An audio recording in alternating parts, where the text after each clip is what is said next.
اور یہ بھی بڑے پرانی ٹرم ہے بسنت میں، جب پہلے بسنت منائی جاتی تھی. تو اوورآل بہت بڑی تعداد میں شہری جو ہے رات کے اس پہر بھی موچی دروازے اندرون میں بسنت کی تیاری میں مصروف دکھائی دے رہے ہیں. جی لاہور میں 3 روز میں 54 کروڑ سے زائد کی ڈور اور پتنگیں فروخت ہوئی ہیں. آج تیسرے روز 5 لاکھ سے زائد گڈے پتنگیں فروخت ہوئی ہیں. احمد کھوکر ہمارے ساتھ موجود ہیں، ان سے بات کر رہے تھے. احمد بتائیے مجموعی طور پر کتنی سیل ہوئی؟ یہ تیسرے روز جو ہے تقریباً 5 لاکھ سے زائد جو ہے وہ گڈے اور پتنگیں فروخت کی گئی ہیں. اور ہماری جب بات ہوئی کائٹ فلائنگ ایسوسی ایشن کے لیگل ایڈوائزر ہیں ملک فیضان احمد، تو ان کا یہ بتانا تھا کہ تیسرے روز تقریباً 10,000 سے زائد جو ہیں وہ پنے فروخت ہوئے ہیں. لیکن آج جو 1.5 تاوے کا ریٹ تھا وہ 700 کے بجائے 650 تھا، لیکن جو 1 تاوے کا ریٹ تھا وہ بڑھ گیا ہے. وہ کل 300 تھا اور آج وہ 450 روپے ہو گیا، جبکہ پونا تاوا جو ہے وہ کل 200 تھا اور آج 250 ہو گیا. اور یہ جو ہے تقریباً 5 لاکھ سے زائد گڈے فروخت ہوئے ہیں اور 10,000 سے زائد جو ہے وہ پنے فروخت ہوئے ہیں. جبکہ پنے کا جو ریٹ ہے 2 پیس کا وہ 7 سے 8,000 بتایا جا رہا ہے، جبکہ ملک فیضان احمد جو ہے ان کا کہنا ہے کہ 12 سے 15,000 روپے کا جو ہے وہ 4 پیس کا پنا جو ہے وہ بتایا جا رہا ہے. تیسرے روز پتنگوں کے ریٹ میں جو ہے اضافہ تو ہوا ہے، لیکن جو اس کی دستیابی ہے گڈوں کی خصوصی طور پہ اور وہ کافی حد تک کم ہوئی ہے. لیکن پہلے روز میں جو ہے وہ 16 کروڑ روپے کا جو ہے وہ گڈی اور ڈور جو ہے وہ فروخت ہوئی، جبکہ دوسرے روز جو ہے وہ 18 کروڑ تھی. اور آج تیسرے روز تقریباً 20 کروڑ روپے کی جو ہے وہ پتنگیں اور جو پنے ہیں وہ فروخت ہوئے ہیں. یہ کہنا ہے ملک فیضان احمد جو ہے ایڈوکیٹ بھی ہیں اور وہ لیگل ایڈوائزر بھی ہیں کائٹ فلائنگ ایسوسی ایشن کے. جبکہ اندرون موچی گیٹ مارکیٹ ہے، اسلام پور ہے سمیت دیگر جو علاقے ہیں یہاں پر خرید و فروخت کا سلسلہ جاری ہے. جی آپ کا شکریہ احمد کھوکر. پنجاب حکومت نے بسنت کے موقع پر عام تعطیل کا اعلان کر دیا ہے. جمعہ 6 فروری اور ہفتہ 7 فروری کو پنجاب بھر میں عام تعطیل ہوگی. نوٹیفیکیشن کے مطابق جمعرات 5 فروری کو ملک بھر میں یوم کشمیر کی چھٹی ہے. پنجاب کے شہری اتوار کا دن ملا کر 4 دن کی چھٹی منائیں گے. پنجاب حکومت نے بسنت کے موقع پر عام تعطیل کا اعلان کر دیا. جمعہ 6 فروری اور ہفتہ 7 فروری کو پنجاب میں عام تعطیل ہوگی. نوٹیفیکیشن بھی جاری کر دیا گیا. اب جمعرات 5 فروری کو ملک بھر میں یوم کشمیر کی چھٹی ہے اور پنجاب کے شہری اتوار کا دن ملا کر 4 دن چھٹی منائیں گے.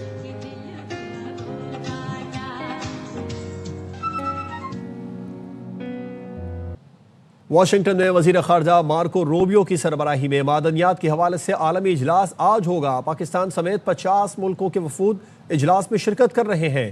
ARY نیوز واشنگٹن کے بیورو چیف جہانزیب علی سے مزید تفصیلات جان لیتے ہیں. جہانزیب، اجلاس کے بارے میں مزید بتائیے.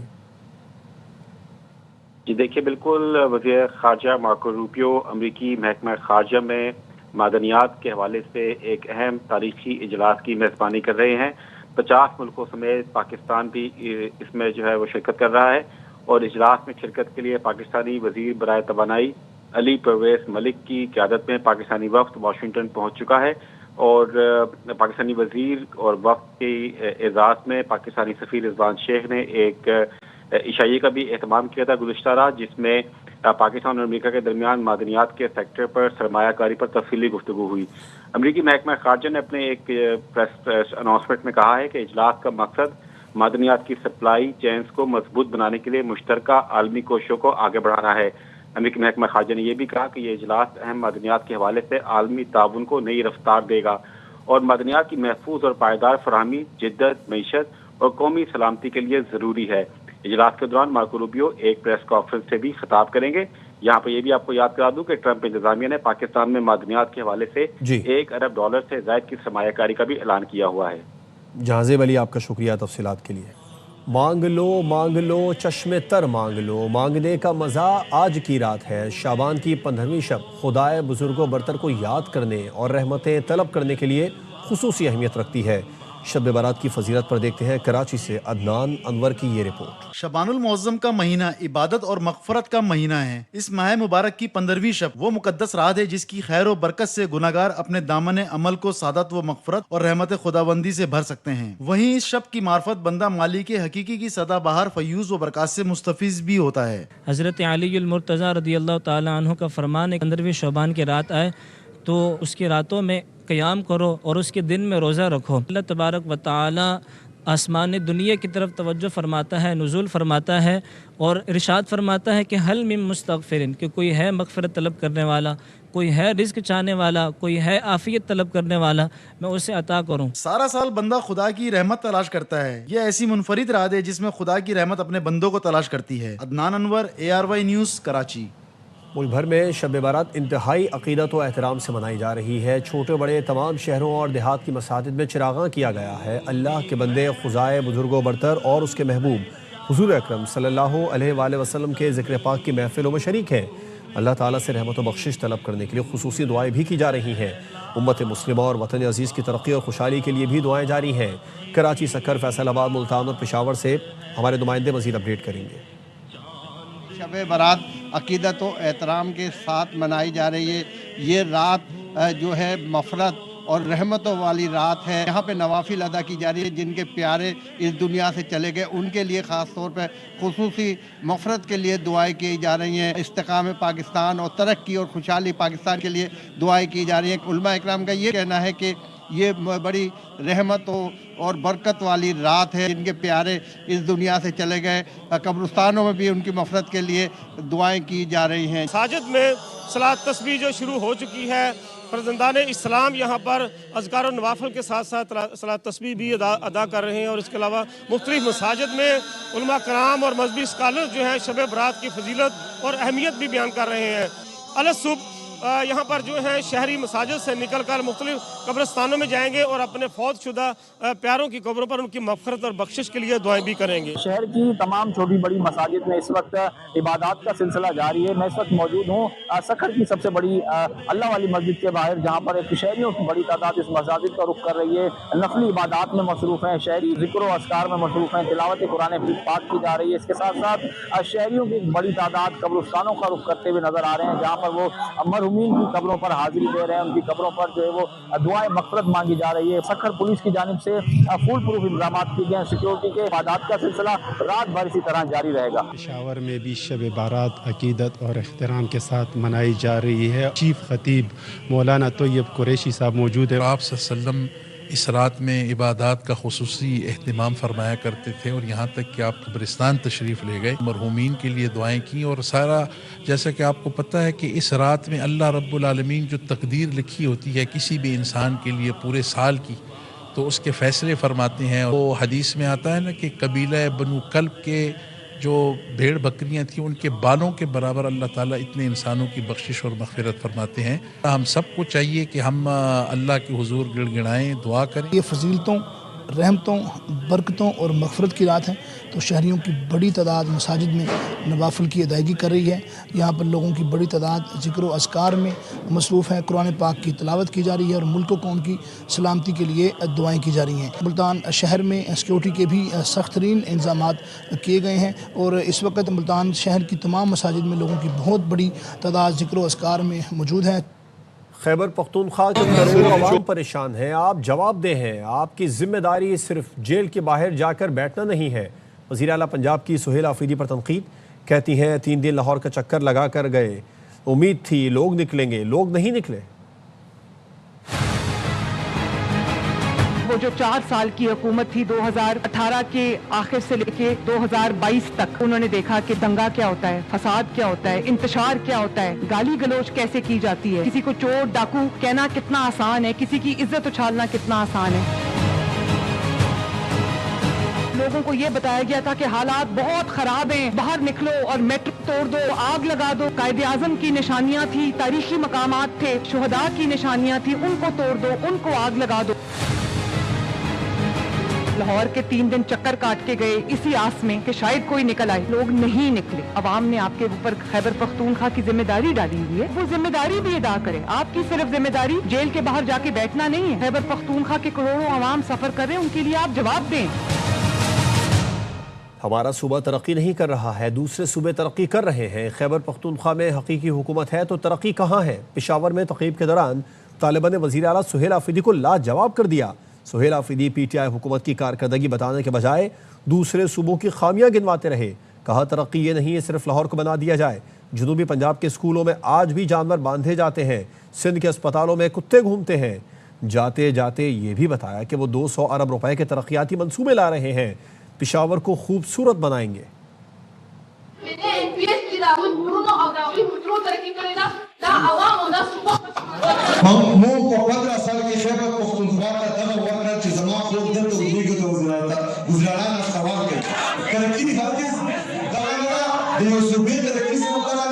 چې لاهور جوړ شوي وي هغه ته ترقي ووایي. ترقي دا نه ده چې صرف کراچي جوړ شوي وي هغې ته ترقي ووایي. ترقي دا ده چې ټول پنجاب ترقي وکړي. هغه سره پنجاب ته لاړ شي هلته چې کوم ډېر په سکولونو کې خلک زناور کوي.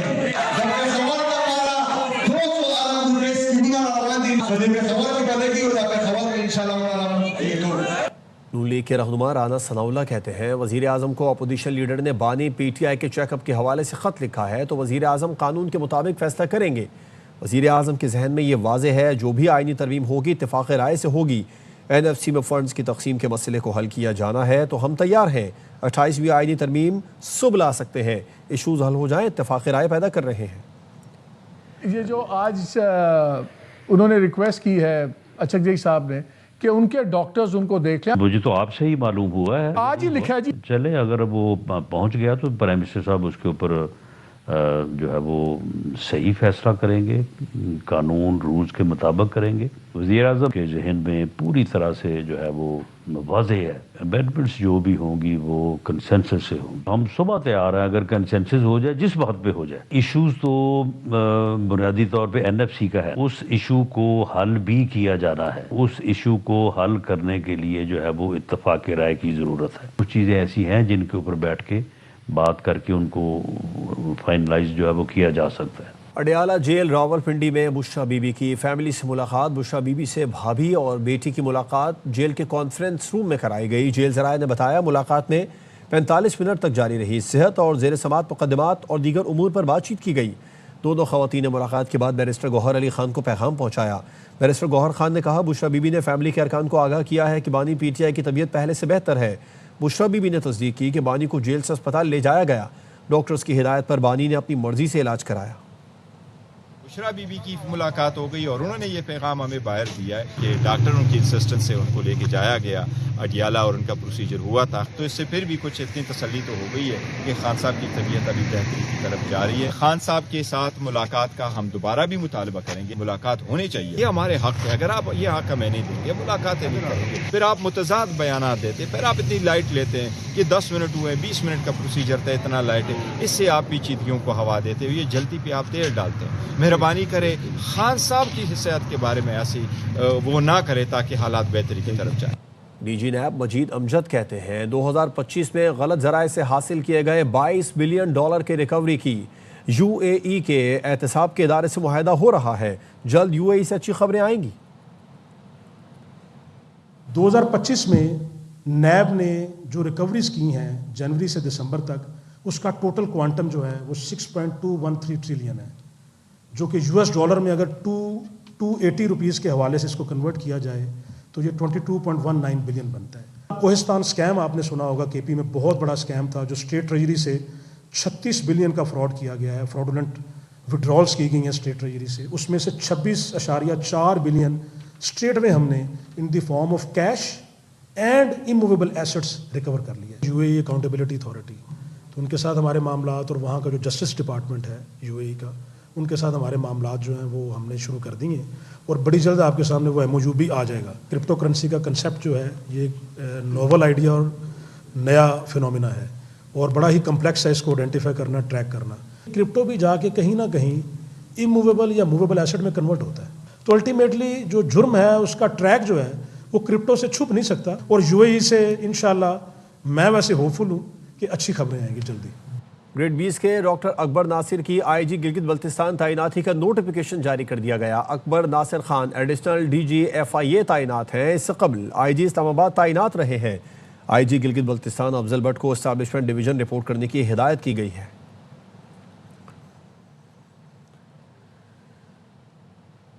ضلع بٹگرام میں پولیو مہم دوسرے دن بھی جاری ہے. 1,35,37 بچوں کو پولیو کے قطرے پلائے جائیں گے.